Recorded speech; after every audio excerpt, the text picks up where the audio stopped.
I love entertaining through my content. I have so much fun with it. So one thing to watch out for here is kind of the friend zone of social media. You don't want people who are just sharing your videos, but never taking action, right? So you want to make sure that you're giving people an opportunity to actually take action, not just posting entertaining content for the sake of entertaining content, but entertaining content that leads people to taking an action. So you want to make sure that you're reaching people in different ways.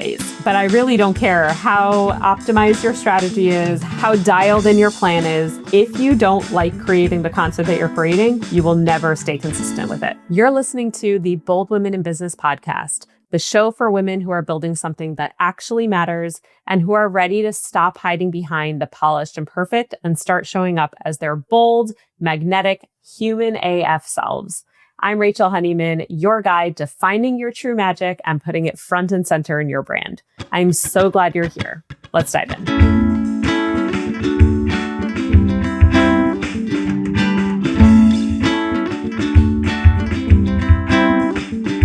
A couple of weeks ago, I was in Florida to visit my childhood besties because one of them had a birthday. And to celebrate, we gathered all of our childhood besties and we had a rewatch party of Spice World. Iconic cinematic masterpiece. I am here to report it totally holds up. I mean, the little toy bus jumping through the air, I forgot about that scene, but it's so good. It's so good. If you haven't seen Spice World, I don't know what rock you've been living under, but go watch it. It's so ridiculously silly and fun and totally holds up. But of course, as everyone is sitting there singing the lyrics and we're all remembering the songs that we haven't listened to in forever, I'm the weirdo who starts going into marketing mode because watching these women on the screen, the Spice Girls, I started thinking, oh my God, this is exactly what I teach. These are the perfect examples of exactly what I teach. Say what you want about the Spice Girls. They were manufactured. They were a product. They were totally fake. Yes, all true. Totally. But they were so distinct. They were these 5 distinct personalities, manufactured or not. It doesn't matter. They each represented something very unique and special. And you always knew exactly what each one stood for. Before they even opened their mouths, you knew, right? Sporty, scary, baby, posh, ginger. They were so differentiated that every girl in the 90s, myself included, knew exactly who they were. I think I was probably Scary Spice. That I don't remember what I thought back then, but looking back, that was probably me. And what was so cool about this is that they were not trying to be everything. They were just trying to be the person that they were supposed to be, right? I am this person and this is who I am and I am fully this. Again, fake personalities, but it doesn't matter. They were fully themselves, the version that they were supposed to be. And they did it unapologetically, and that is what made them iconic. So most entrepreneurs are doing the exact opposite of this. They're trying to blend in, even if they don't say those words. They're trying to do what everyone else is doing. They're seeing what works for everyone else and they're just saying, oh yeah, I got to do that because it's working for her or them or whatever. I'm going to do that. And they don't stand out as a result. They also are trying to be everything to everyone and they just wind up blending in. And it's kind of like if all the Spice Girls wore the same thing and said the same thing or mumbled and they were all just mushed together into one personality, they would not stand out as 5 distinct personalities. And then they wouldn't be the Spice Girls. And they would wind up being totally forgettable. And that is the situation that most entrepreneurs find themselves in. They are completely forgettable. They don't stand out. The good news is you don't need to build some pop empire. You don't need to produce a cinematic masterpiece like Spice World. If you haven't seen Spice World, I don't know, you might be too young to listen to this podcast. But I feel like anyone who's seen it knows how ridiculous it is. But that aside, you do not need to create a cinematic masterpiece like Spice World to fix this. You just need to know your content marketing power type. So that's what we're going to get into today. Let's dig in. All right. So I call this your content marketing power type. This is the natural gifts that you have, the natural talents that you have, and what you are naturally drawn to, then it's a matter of leaning into that. We've got 4 distinct personas that we're going to go through today that really define what type of content is going to bring your personality out and help you connect with your audience in a way that actually feels fun to you. All right, so type 1 is the storyteller. In 90s terms, we're going to stick with 90s terms. I'm a little obsessed with 90s music, like to the extent that I listen to these podcasts that do these deep dive episodes on 90s music. I literally listened to a 4-hour episode about Smashing Pumpkins. I'm not even kidding. This is how obsessed I am with 90s music. I'm not just a casual fan, I am a super fan. So this episode is just all going to be 90s culture. So I hope you're good with that. All right, that was an aside. Type 1 is the storyteller. This is our Alanis Morissette, Fiona Apples of the music world. These are women who opened a vein publicly, and they were not just writing songs, they were basically writing a public diary entry and putting it to music. And through the stories that they told with their music, they helped other women feel less alone. So if you're a storyteller, naturally a storyteller, your superpower is connection. You build trust fast because you're willing to be real. You're willing to share those messy moments and say, like, here's where I screwed up. Here's what I learned from it. Let's learn from this together. And when you share those stories and you lean into that, people don't just follow you. They get to know you. They feel like they know you. And in marketing, that is worth more than any fancy strategy. Trust me, I am a natural storyteller. That's my content marketing power type. So I speak from experience. This is a very big gift to be a storyteller. But we'll see, the other ones also have their own gifts that they bring to the table. So content for you is going to look like stories from your life and sharing when things didn't go so well and those behind the scenes moments, personal essays. When you write an email, you're sharing a real story from your life that people can learn from, that you want to open up to connect with your audience. Now, one thing to watch out for if you're a storyteller is those stories that have no destination, right? We all have those friends who tell those 20-minute stories that you're just kind of like, what is the point? Where are we going with this? What's happening here?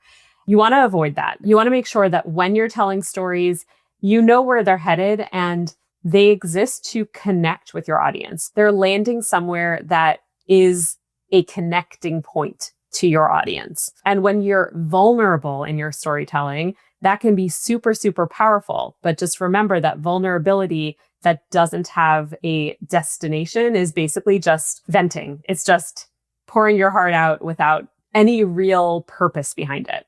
And so we want to just make sure that we're kind of reining in that natural storytelling gift to ensure that there's a destination that we're headed towards. There's a purpose behind that story. Type 2 is the teacher. This is Lauryn Hill, Rage Against the Machine, artists that really stood for something and were unapologetic about it. And they were there to educate, to bring you into a deeper understanding through the work that they had done. And in a lot of ways, you listen to their work and you kind of leave smarter than when you got there, right? You understand something on a deeper level. So if you're a teacher, you lean into delivering value. Like you live and breathe value-driven posts. People want to screenshot your posts. They want to share them with friends. They're learning something really valuable from what you're teaching. You're the person that everyone goes to when they have a question about something that you are an expert in. They know that you're an expert in it because you lean into your teaching and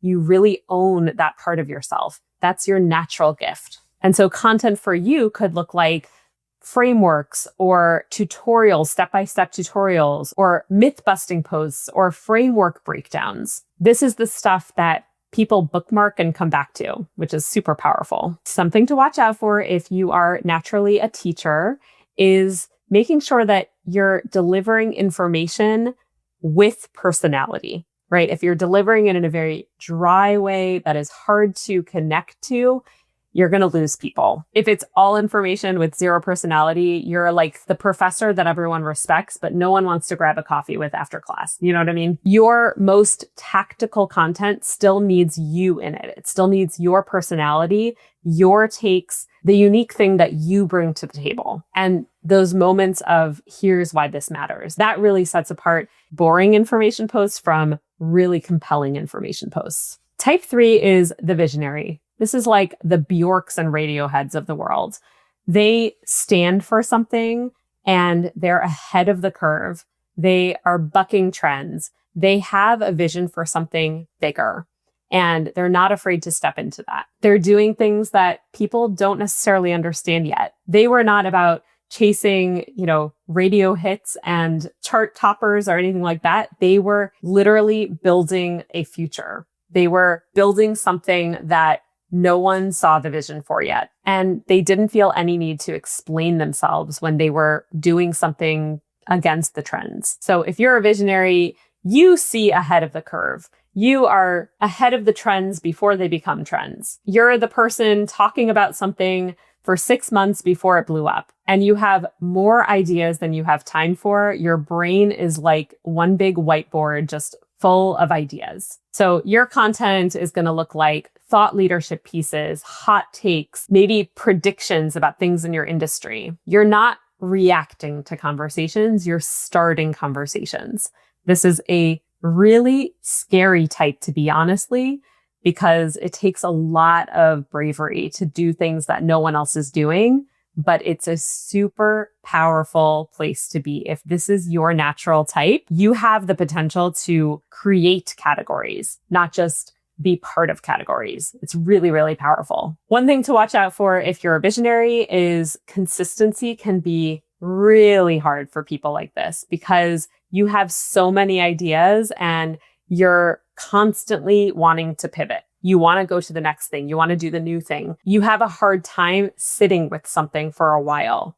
And that's something that is really important to pay attention to because the way that you build trust is by being consistent, by saying the same things kind of over and over and over again. And so you can still have a lot of big ideas, but you need, first of all, a framework for how to bring those ideas to life, how to do it in a way that allows you to be consistent. And then also, don't be afraid to go deep on ideas. Stay with one idea for a while before moving on to the next one. You want to give your audience an opportunity to really absorb what you're trying to say. And when you are forward thinking and consistent, that is when being a visionary is like such a superpower. It's such a superpower. Type 4 is the entertainer. This is Britney Spears and NSYNC and the Spice Girls themselves. This is entertainment value, pure and simple. The type of people that you just can't look away from because you're having fun just watching them. They're magnetic. They're so entertaining to watch. So if you're an entertainer, you stop the scroll without even trying, honestly. You're so good at showing up with your full personality. And when you allow yourself to show up with your full personality and really lean into this entertainer talent of yours, people want to watch your content just to see what happens. They just want to follow you because they're so intrigued by what comes next. They're so intrigued by what you put out there. Your content is shareable. When you lean into this entertainer talent of yours and the power type that is yours, you're creating content that is shareable, that people want to forward to their friends because they relate to it. They see themselves in it and they feel so entertained by it. So your content could look like trends, but with your own spin on it, skits, reactions, talking head videos, but with your energy and personality front and center always. That is the primary part of everything that you do. And one thing that I want to say is that most people have a primary type and a secondary type. It's probably not surprising to hear that my primary type is storyteller, but my secondary type is entertainer. I love entertaining through my content. I have so much fun with it, and I really do try to lean into that. So you can have a primary and a secondary type for sure. So one thing to watch out for here is kind of the friend zone of social media, right? You don't want people who are just sharing your videos, but never taking action, right? So you want to make sure that you're giving people an opportunity to actually take action, not just posting entertaining content for the sake of entertaining content, but entertaining content that leads people to taking an action. And entertainers often just completely forget about the sales part. Most people, between you and me, most people forget about the sales part. They forget about the action taking part. That is such a missed opportunity for many, many, many business owners, is that they create content, but they never tell people how to actually hire them. But entertainers struggle with this the most. So why is it important to know your content marketing power type?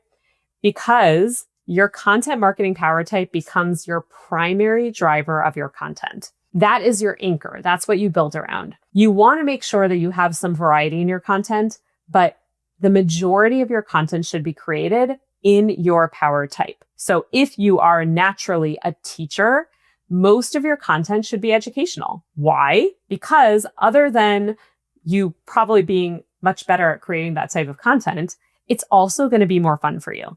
And if you're forcing yourself to create types of content that feel unnatural to you, that go against who you are at your core, you're not going to stay consistent with it. It has to be fun. If it's not fun to create, you're not going to do it. So I really, really encourage you to lean into your power type, really lean into the type of content that feels most natural and fun for you. That should be 50 to 60% of your content. And then sprinkle in the other types. Absolutely. You need to be sprinkling in other types because people respond to different things. So you want to make sure that you're reaching people in different ways. But I really don't care how optimized your strategy is, how dialed in your plan is. If you don't like creating the content that you're creating, you will never stay consistent with it. Period. It's not going to happen. So which Spice Girl are you? Or which content marketing power type are you? Are you the storyteller? Are you the teacher? Are you the visionary? Are you the entertainer? I built a free quiz on my website that you can access at honeybeeple.com/quiz. It's also like all over my website. So if you just go to my homepage, it's right there. But it's a free quiz. It takes like 30 seconds to finish it. And it'll give you your content marketing power type and then tell you how to use that, tell you how to create a strategy based on that. It's going to be really helpful. And when you take it, DM me your results. I would love to hear if anything was surprising to you or if you had a hard time filling it out. Sometimes people have a hard time filling it out because they have a primary type and a secondary type. And so they struggle with which one is really my primary type. So if you struggled with it at all, let me know. Or if you found out some fun information about yourself, let me know. I'd love to hear. And also tell me which Spice Girl you were in 1997 or which one you are today. Sometimes it's different. Okay. And last thing, go rewatch Spice World. Seriously, it will be a very good use of your weekend. I promise you. All right. I'll see you next week. All right, beautiful human. That's a wrap on today's episode. Thank you so much for spending this time with me.